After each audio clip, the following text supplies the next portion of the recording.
এইখান থেকে সব পুদিনা পাতাগুলো কেটে নিলাম। ওগুলো যদি এখন না কাটতাম তাহলে কিন্তু সব শুকিয়ে নষ্ট হয়ে যেত। তো আমি যেহেতু আজকে একটু বাজার করব ভাবছি যে এগুলো নিয়ে গিয়ে তরকারির দোকানে দিয়ে দিব, ওরা বিক্রি করে দিবে। তাছাড়া পুদিনা পাতা সবাই কিন্তু মানে খাওয়া বোঝে না আর জানেও না যে আশেপাশে কাউকে দিব তারা খাবে। অন্য কোনো সবজি হলে কিন্তু দেওয়া যেত। তো সেই জন্য ওগুলো কাটলাম। আর একদিন আমার আম্মা নিয়ে গিয়ে চাটনি করছিল। আর গরমের দিনে আমি পুদিনা পাতাগুলা দিয়ে কিন্তু প্রত্যেক দিনেই শরবত বানিয়ে খেতাম বা অন্য কোনো কিছু করে খেতাম। তো শীতের দিনে দেখতেছি এগুলো খুব ভালো গ্রো। তো যাই হোক, নিচে চলে আসছি। আর এই যে ক্যাবিনেটটাতে দেখতেছি ধুলায় একদম ভিতরটা সাদা হয়ে আছে। প্রতিদিনই আমি পরিষ্কার করার চেষ্টা করি, তারপরেও দেখতেছি এগুলো সব সরাই ফেলে ডিপ ক্লিনের যেটা আর কি ব্যাপার থাকে সেইটা করতে হবে। তো সেই কাজটাই করতেছি। আসসালামু আলাইকুম everyone, welcome back to my channel দেশি ব্লগ চ্যানেলে সবাইকে স্বাগতম। আশা করি যে যেখান থেকে আমার এই আজকের ব্লগ ভিডিওটা দেখবেন বা দেখতেছেন সবাই ভালো আছেন। আপনাদের দোয়ায় আল্লাহর অশেষ রহমতে আমিও কিন্তু বেশ ভালো আছি। আর আমার ভিডিও রিলেটেড যদি কোনো কিছু বলার থাকে, আপনাদের ভালো মন্দ কোনো পরামর্শ দেওয়ার থাকে, অবশ্যই নির্দ্বিধায় আপনারা দিতে পারেন। ভালো কমেন্ট হোক আর খারাপ কমেন্ট হোক, আমি কিন্তু মানুষের মতামতকে প্রাধান্য দিয়ে থাকি। হয়তো কারো কাছে আমার ব্লগ ভিডিওটা অনেক ভালো লাগবে, আবার কারো কাছে ভালো লাগবে না। তো আমি এই দুইটা দিক চিন্তা ভাবনা করেই কিন্তু আমার ভিডিওগুলা দেই। আর আপনাদের যে সবার ভালো লাগবে সেই আশা করে কিন্তু আমি ভিডিও দেই না। আমিও ভিডিও দেই এই কারণে যে এখন আমি কিভাবে আছি, কোথায় আছি, কেমন আছি, কি করে সংসারের কাজ করতেছি, হয়তো ভবিষ্যতে গিয়ে আমার পরবর্তী প্রজন্ম এই ভিডিওগুলা দেখতেও পারে ভাগ্যে থাকলে। আর দেখা গেছে আমাদের যে অতীত আছে, আমাদের যে ছোটবেলা আছে, সেগুলা কিন্তু আমরা ধরে রাখতে পারিনি। স্মৃতির খাতায় তো ধরে রাখছি, বাট এইভাবে ক্যামেরা বন্দি করে রাখতে পারিনি। কিন্তু সেগুলা আমরা কিন্তু খুব বেশি মিস করি, তাই না? তো যখন আমরা বুড়া বুড়ি হব তখন হয়তো বসে দেখবো, আল্লাহ যদি হায়াত রাখে, আর যদি না রাখে তাহলে তো আর দেখবো না। আর এই যে এখানে যে দেখতেছেন আমার ফ্লাক্সটা আছে, এটা আমি একদমই ইউজ করি না, বাট আমি ভাবছিলাম শীতের দিন হয়তো ব্যবহার করা হবে, সেই ভেবেই বের করে এখানে রাখছিলাম। তো আমার প্রয়োজন পড়ে না। ইন্ডাকশন চুলা যারা ইউজ করে, তো একটু পানি দিয়ে দিলে কয়েক সেকেন্ডের মধ্যেই কিন্তু পানি গরম হয়ে যায়। তো সেই কারণে আমি আর ইউজ করি না। যত জিনিস ব্যবহার করব খাটনি আমি মনে করি তত বেশি হবে, আর যত কম জিনিস ইউজ করা যাবে খাটনিটা ততই কম হবে। যেমন এই যে এইখানে এগুলা রেখে দেই হাতের কাছে, যখন মন চায় তখনই নিয়ে যেন রান্নাঘরের কাজে লাগাতে পারি, এই জন্যই বাইরে রাখি। কিন্তু বাইরে রাখার জন্য কিন্তু একটু ধুলাবালি বেশি হয়। আর এই কয়েকদিন থেকে দেখতেছি অনেক ধুলাবালি হচ্ছে। আমি এত পরিষ্কার করতেছি, তো দেখা যাচ্ছে 2-3 ঘন্টা পর আবারও সাদা হয়ে যাচ্ছে। তো কিছু করার নাই, ধুলা পারে না, আমি পারি। ধুলার সঙ্গে আমি মানে কাছে হার মানবো না, আমার কাছে ধুলা হার মানবে। তো তারপরেও আমি পরিষ্কার করতেই থাকি, কারণ ভালো লাগে না দেখতে। আর আমাদের দিনাজপুরে কিন্তু ভালোই ঠান্ডা আছে, দেখেন আমি এখনো মোজা পরে আছি। আর এই যে গাছের পাতাগুলা, এগুলাতেও অনেক ধুলা পড়ে। আর আমি তো রুমে গাছ রাখি, বাট এখন বেশি বেশি করে স্নেক প্ল্যান্টগুলো রাখতেছি, কারণ এই গাছ সব থেকে বেশি অক্সিজেন দেয়, সেই জন্য। আর আমি একটু এই এরিয়ার চারিপাশটা সব জিনিস মানে প্রত্যেকটা জিনিসে ভালো মতো করে মুছে নিচ্ছি। কিন্তু সেইটা একটা শুকনা টাওয়াল দিয়ে, ভেজা টাওয়াল দিয়ে না। কারণ ভেজা টাওয়াল দিয়ে মুছে যদি না শুকিয়ে রাখি তাহলে একটা কেমন জানি দাগ পড়ে, সেই জন্য। তো মাশাল্লাহ আমার তো পরিষ্কার করা শেষ, একটুখানি দেখিয়ে দিচ্ছি। আর নিজের কাছেও বেশ ভালো লাগতেছে এখন।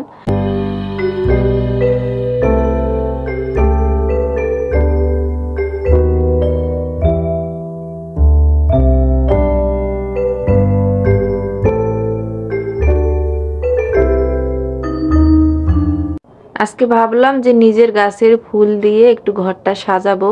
এই গাছটা মাত্র 15 টাকা দিয়ে কিনছিলাম, কিন্তু এত ফুল দিছে যে আমার 15 টাকা 100 টাকায় উসুল হয়ে গেছে।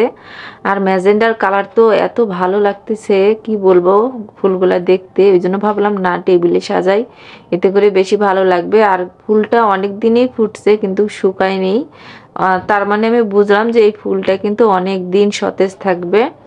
তো আমার না এখন খুব দুঃখ লাগতেছে যে এই গাছটা কেন আমি একটা কিনছিলাম। এই গাছটা আমার 10-12টা কেনার দরকার ছিল, তাহলে কিন্তু আমার ছাদটা একদম ফুলে ফুলে ভরে থাকতো মাসখানিকের মতো। মানে শীতের যে ফুলগুলা হয় এগুলা তো 1-2 মাসের বেশি থাকে না, কিন্তু ওই 1-2 মাসে ছাদটা একদম ভরিয়ে থাকে, গেলেই মনটা একদম ভালো হয়ে যায়। দেখেন এত ভালো লাগতেছিল, মাত্র 15 টাকার গাছে কতগুলা ফুল, আরো গাছে কিন্তু ফুল আছে। আর দেখতেছি ফুলের ভারে গাছটা তো ছোট, একদম হেলে পড়ছিল, ওই জন্য সুমাইয়াকে দিয়ে ওটা কাটালাম। আর ও সব সময় বলে, আম্মু সবাই কিন্তু ভিডিওতে তাদের বাচ্চাদেরকে দেখায়, তুমি কিন্তু তোমার বাচ্চাকে ভিডিওতে দেখাও না। ওই জন্য বললাম আচ্ছা আজকে ফুলটা তুমি কাটো, তোমাকে একটু দেখাই।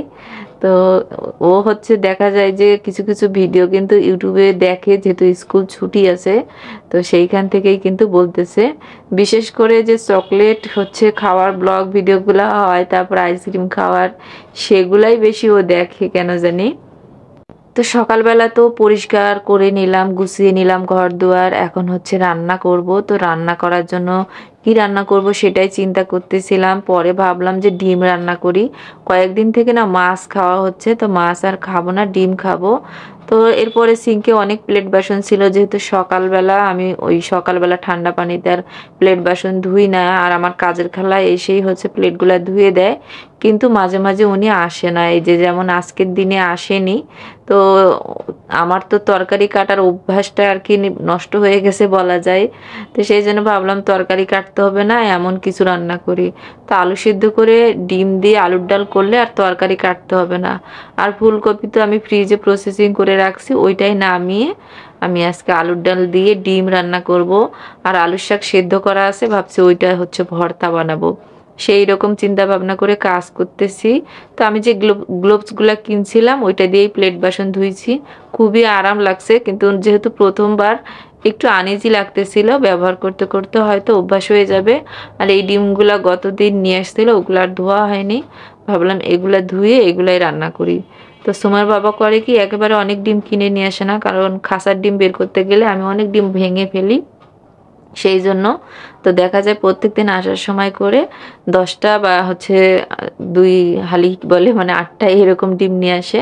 আমাদের তো রোজ দিন 4টা ডিম সেদ্ধ করাই লাগে, আর বাকি যেগুলো থাকে দেখা যায় অন্য কোনো নাস্তা করতে গেলে ডিম কিন্তু লাগে, সেই জন্য। তো তার মধ্যে আবার কিছু ডিম জমেও যায়, তো গত দিনের ডিমগুলোই আজকে রান্না করতেছি। আর এখন আমি আলুগুলো এইভাবে কেটে নিচ্ছি, তাহলে মানে সেদ্ধটা তাড়াতাড়ি হবে, সেই জন্য। আর এইভাবে কেটে সেদ্ধ করলে হাত দিয়ে আর ম্যাশ করতে হয় না, ঘুটনা দিয়ে একটু আলু ভর্তার মতো করে ডলে নিলেই হয়ে যাবে, এতে করে খাটনিটাও কম হবে। আর বাচ্চারা না এই আলুর ডাল ডিম খুব ভালো খায়, কারণ হচ্ছে ওই যে মাছ টাছের কাঁটা থাকে না, আর আলু সেদ্ধটা বাচ্চাদের কেন জানি দেখছি আমি অনেক বেশি পছন্দ। তো এখানে সুমাইয়া বাবা তার ওগুলা খাবে না, ওর জন্য অল্প একটু আলু আর পেঁয়াজ দিয়ে বেশি করে কাঁচামরিচ দিয়ে ছোট মাছের চচ্চড়ি করতেছি। যেহেতু ডালের তরকারি, তার সঙ্গে এই চচ্চড়ির তরকারিটা ভালো হবে। তো দেখা যায় রান্না করব না করতেও কিন্তু মানে 2-3টা আইটেম হয়ে যায়।